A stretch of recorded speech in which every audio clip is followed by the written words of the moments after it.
Nous allons recommander ces moments entre les mains du Seigneur. La Bible déclare, si l'Éternel n'est bâti, celui qui bâtit, bâtit en vain.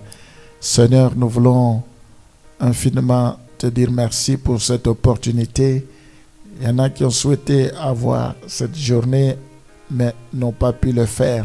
Si nous le faisons, cela ne veut pas dire que nous valons plus que les autres, mais c'est tout simplement à cause de ta grâce. Tu fais grâce à qui tu veux, tu fais miséricorde à qui tu veux. Nous te sommes infiniment reconnaissants. Je bénis ces moments, Seigneur.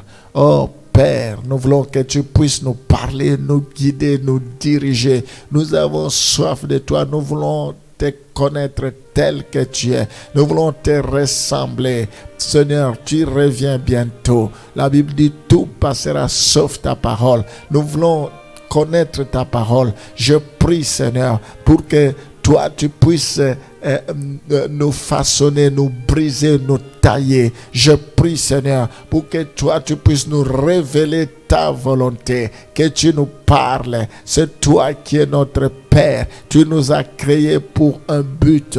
Tu fais chaque chose pour un but éternel. Oh Seigneur, nous voulons nous abandonner entre tes mains. C'est toi qui sondes le cœur et les reins. Donne-nous la nourriture du moment. Donc nous voulons nous affectionner aux choses d'en haut et non aux choses terrestres. Sois béni à jamais. Dans le nom de Jésus, nous t'avons ainsi prié. Amen. Romains chapitre 7, le verset 7, la Bible nous parle de la loi de Dieu rend l'homme conscient de l'existence de la nature du péché. Que dirons-nous donc? La loi est-elle péché? Loin de là. Mais je n'ai connu le péché que par la loi. Car je n'aurais pas connu la convoitise si la loi n'y dit tu ne convoiteras point.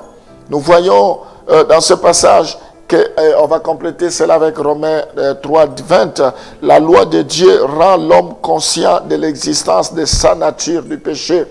Donc la loi est là pour que nous ayons conscience que nous sommes de pécheurs, que nous avons une nature de péché, une nature pécheresse. Car nul ne sera justifié devant lui par les œuvres de la loi, puisque c'est par la loi que vient la connaissance du péché. Donc, tout être humain manifeste sa nature de péché. Donc, Moïse, il est venu avec la loi. Il est venu avec le ministère de la condamnation, œil pour œil, dent pour dent. Mais Jésus-Christ, il est venu avec la grâce. Il est venu avec la vérité. Il est venu instaurer une ère nouvelle. Il est venu proclamer une année de grâce, une nouvelle saison, un nouveau départ.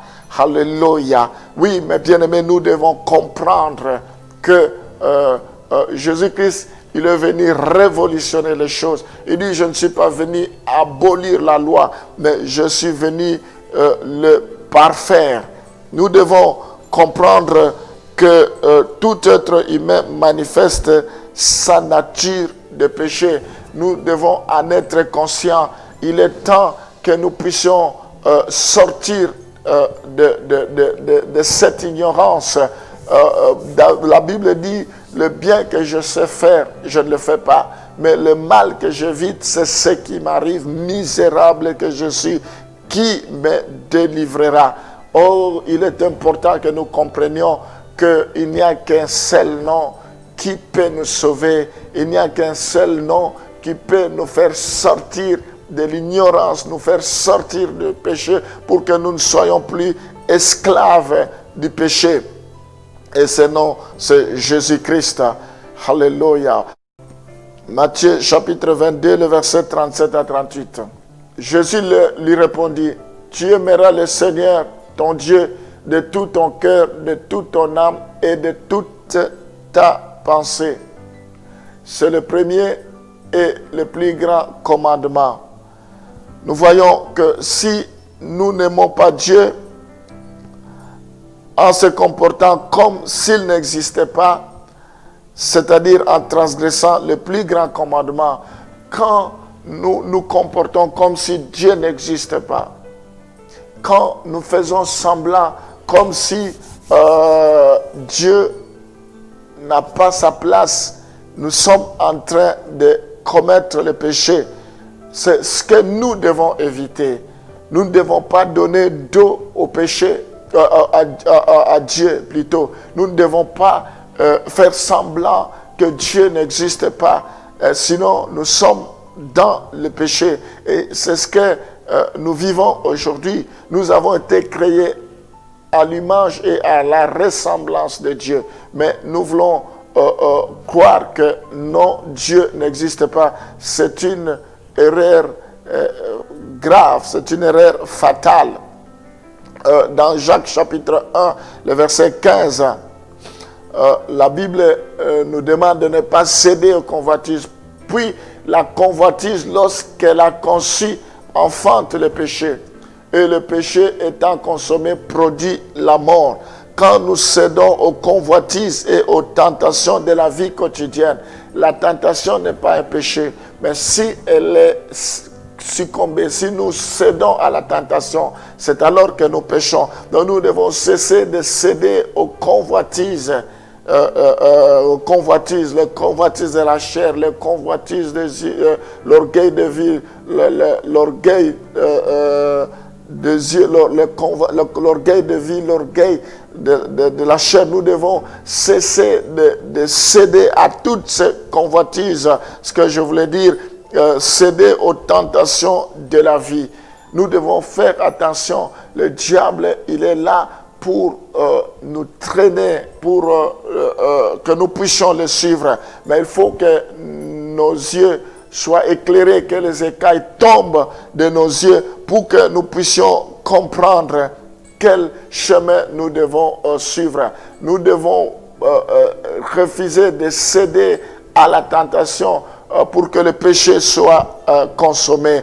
Dans 1 Jean chapitre 2, le verset 15 à 16, la Bible nous dit: n'aimez point le monde, ni les choses qui sont dans le monde. Si quelqu'un aime le monde, l'amour du Père n'est point en lui. Car tout ce qui est dans le monde, la convoitise de la chair, la convoitise des yeux et l'orgueil de la vie, ne vient point du Père, mais vient du monde. Oui, je comprends pourquoi Jésus, lors de sa prière sacerdotale, il a dit: vous êtes dans ce monde, vous n'êtes pas de ce monde. Il dit: ne les induis pas à la tentation, mais préserve-les.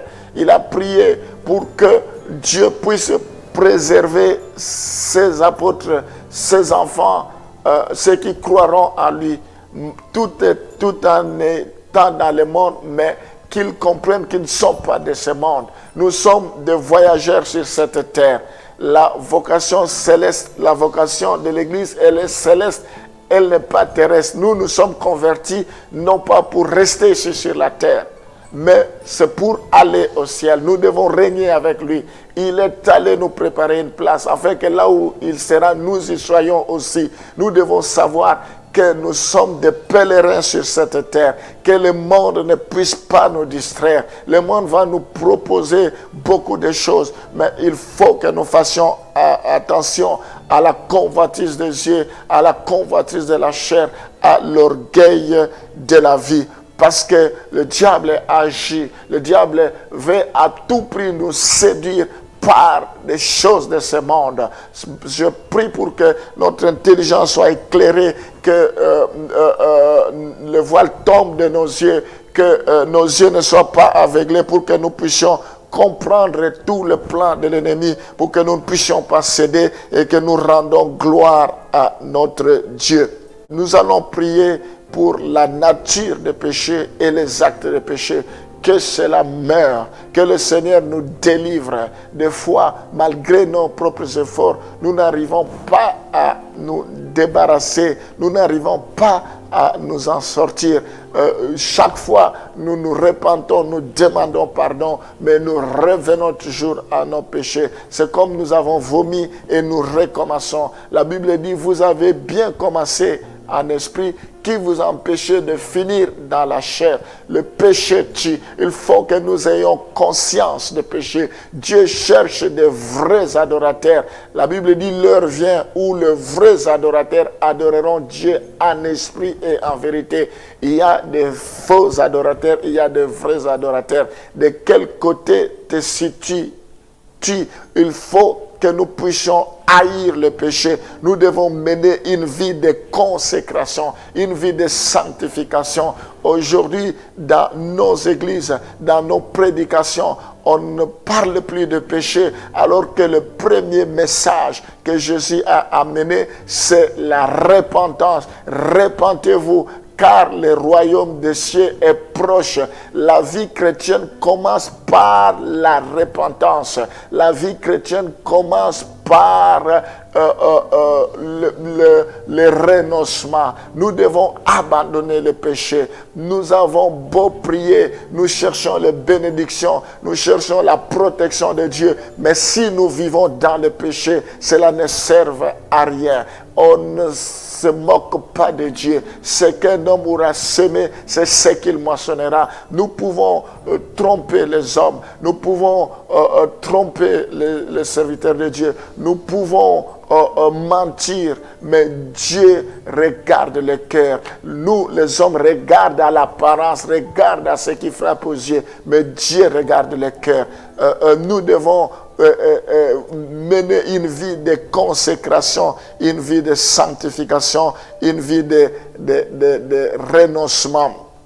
Nous allons prier pour la nature du péché. Seigneur, toi tu nous aimes. La Bible dit, le salaire du péché c'est la mort, mais le don gratuit de Dieu c'est la vie éternelle.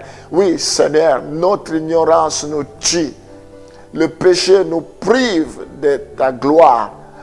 Je prie pour que tu nous donnes la force. Tu es apparu pour ôter le péché, parce qu'en toi il n'y a point de péché, pour détruire les œuvres du diable. Je te prie pour que tu puisses détruire la nature du péché dans nos vies. Oh, comme tu es mort, tu es ressuscité, nous voulons mourir à ce qui concerne les œuvres de la chair, la convoitise, les yeux, l'orgueil de vie. Nous voulons détruire les actes de péché, l'impudicité, l'adultère, que cela meure. Toutes les pensées impudiques, sataniques, l'envie, la colère, le manque de pardon, la haine, au nom de Jésus, l'idolâtrie, nous brisons cela, l'animosité, le manque de pardon, que cela soit détruit. La Bible dit, ce n'est pas ce qui sort, et ce qui entre plutôt qui suit l'homme, mais ce qui sort de l'homme, c'est ça qui le détruit.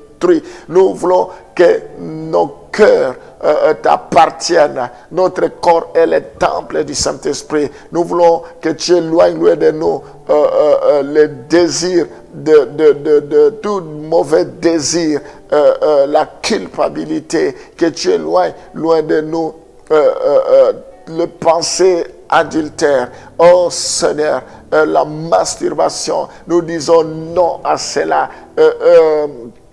L'inceste, nous disons non à cela. La colère, l'envie, le mensonge, l'orgueil, l'hypocrisie, l'indécision, nous brisons cela au nom de Jésus. Nous voulons vomir, nous voulons renoncer les œuvres de la chair. Nous voulons marcher dans la sanctification, dans la crainte de Dieu. Que ta crainte s'empare à nous, Seigneur. Nous ne voulons pas mourir à ce qui concerne le péché. Nous ne voulons plus marcher selon le convoitise de la chair, selon les païens. Nous ne voulons pas marcher selon les gens de ce monde, qui ne te connaissent pas. Fais-nous grâce au nom de Jésus, que nous ayons la crainte, une vie de consécration.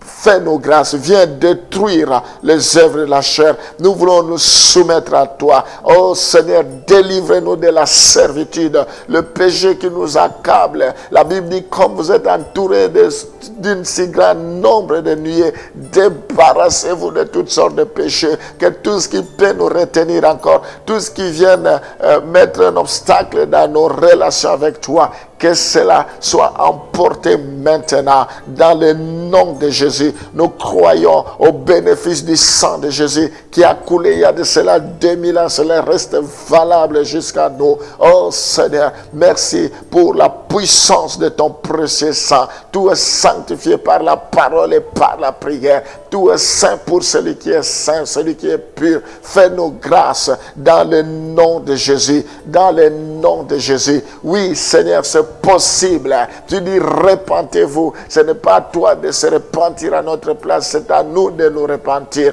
Oui, tu es venu pour que tes brebis aient la vie et cela en abondance. Au nom de Jésus, nous avons beau chercher des bénédictions, nous avons beau chercher la percée, mais tant que nous vivons dans le péché, cela ne sert à rien. Le ciel est fermé, le ciel n'est pas ouvert. La Bible dit, si tu ne te retournes ni à gauche ni à droite, si tu crois, tu obéis, voici les bénédictions qui m'accompagneront. Oui, Seigneur, nous voulons que le ciel soit ouvert. Le ciel, fais-nous grâce. Merci. Pardonne-nous de tous nos péchés, de toute culpabilité, que tous ceux qui sont sous l'emprise du diable, que les liens soient rompus, que les chaînes soient brisées dans le nom de Jésus. Étends ta main, Seigneur, étends ta main. Il est écrit, quiconque prononce le nom de l'Éternel doit s'éloigner de l'iniquité. Que nous puissions nous éloigner de l'iniquité. Nous t'avons ainsi prié au nom de Jésus. Amen.